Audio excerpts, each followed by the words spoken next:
By June 2019, United Nations and humanitarian partners had reached nearly 2.5 million people with humanitarian assistance, a total of 39% of the 6.2 million targeted for aid in 2019. However, 7.1 million Nigerians still need humanitarian assistance, and their hope to get food, medicine, water, and other basic needs depends on aid workers. Unfortunately, getting the relief to them is completed.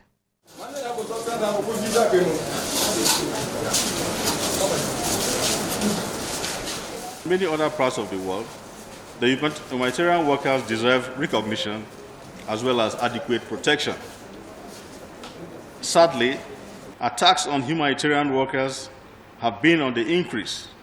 For instance, in 2015, 4 NEMA staff survived an attack on the camp of internally displaced persons camp in Yola, where they were providing humanitarian support. But another staff of NEMA, John Ilya, wasn't so lucky as he was killed by Boko Haram insurgents on 8 August last year in the line of duty while providing support in Borno State. In April this year, 4 staff of the Agency on Humanitarian Service on community affected by flood in Rivers State were kidnapped and spent more than 7 days in captivity. Recently, the emergency rescue equipment of the agency in Central Business Area, Abuja, were razed down in another attack targeted at NEMA personnel and facilities.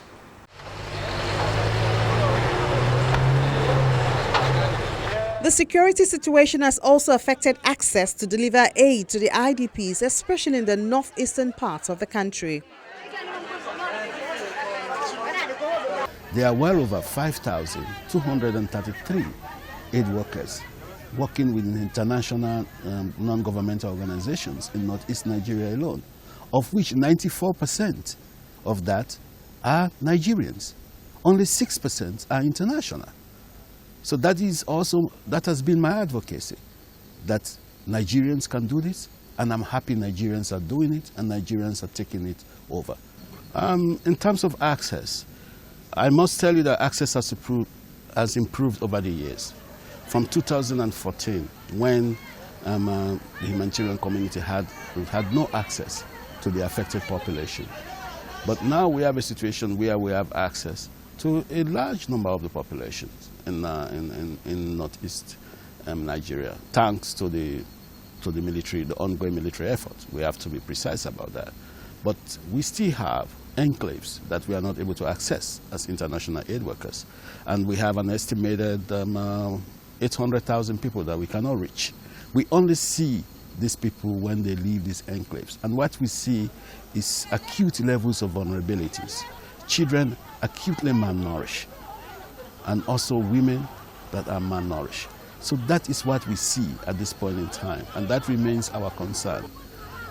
Because of the insecurity, access remains a problem.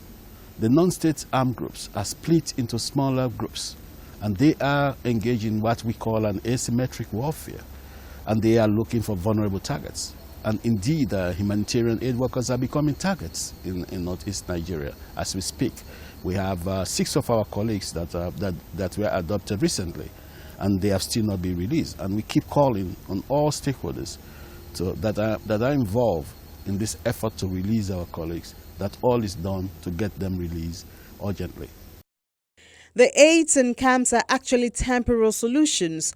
The United Nations advises that the federal government seeks a more wholesome approach to implement a lasting peace, and dialogue is at the top of the suggestion. Fighting an insurgency is not one of the easiest endeavors, if we want to put it that way. Yeah. And fighting terrorism is even more complicated. And counter-terrorism efforts are even more complicated. So, in short, a lot has been done to try to secure some of these areas that people have no access to, but it's not enough. More needs to be done. What we need is an effort to engage in some dialogue a dialogue and a political process. I know it's not one of the palatable things to talk about, but what is required here, there are various elements of this crisis, and there are various people involved in this crisis. So whatever efforts that can be done to find a solution to this crisis is required. If it means to engage and stop this nonsense, I think it makes sense to engage and stop the nonsense. So that is why we think that dialogue is critical. We don't support engagement with the hardcore non-state armed groups. We are very clear that the counter-insurgency and the counter-terrorism effort of the government of Nigeria and the multinational joint task forces are critical to deal with hardcore Boko Haram. Yeah? They are critical. But our advocacy is that how can we complement that with dialogue and a political process? A political process that looks at issues like conflict resolution, reconciliation, return and reintegration of displaced people and former combatants, to bring harmony back into society, create hope for people to move on with their lives.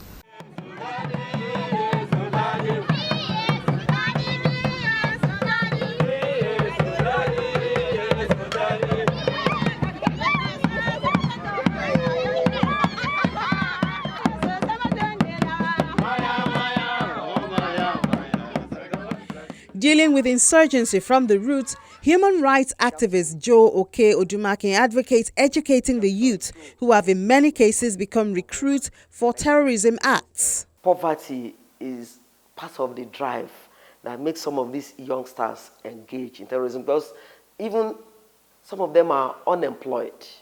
And when we see that Nigeria has almost become the headquarters of poverty, you see some of these youngsters, some of them are even breadwinners. They do all sorts of things to eke a living. So you see that those that are recruiting them, apart from brainwashing them, they will also use that as a weapon to have a lot of these young ones won to their side. So one of the ways that we have used in trying to break the genes is to let our young ones realize that they don't have any other place except this country, and that freedom comes by struggle. No matter what they do, any money that is given through illegal means, it will always land them in trouble. It's also a wake-up call to our government. The government must be more responsive and responsible. A lot of our graduates, millions of them, are unemployed. And those that have parents, some of them, their salaries are not even regular. Some of them are civil servants. So government must do a lot more in catering for those who work, so that at the end, they can reciprocate, ensuring that they give their young ones money, so that they will not use poverty to lure them into terrorism.